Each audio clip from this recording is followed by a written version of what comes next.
সহকর্মীবৃন্দ, আপনাদের কাছে আমার বিনীত অনুরোধ, এবং আপনাদের মাধ্যমে আপনাদের অধীনস্থ বা যারা এখানে আসতে পারেনি তাদের প্রত্যেকটি নেতাকর্মীর কাছে আমার বিনীত অনুরোধ, আমাদের মধ্যে অনেকেই মনে করছেন আহারে সামনে তো নির্বাচন হলে ফাঁকা মাঠ।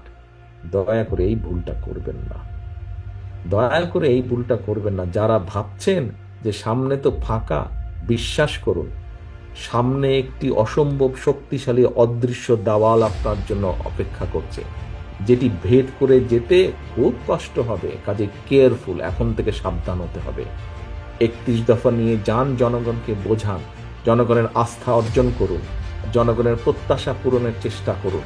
সব প্রত্যাশা আপনি এখনই পূরণ করতে পারবেন না, যদি ইনশাল্লাহ আল্লাহর মতে আমরা সরকার গঠন করি অনেকাংশে সেই প্রত্যাশা আমরা পূরণ করতে সক্ষম হব।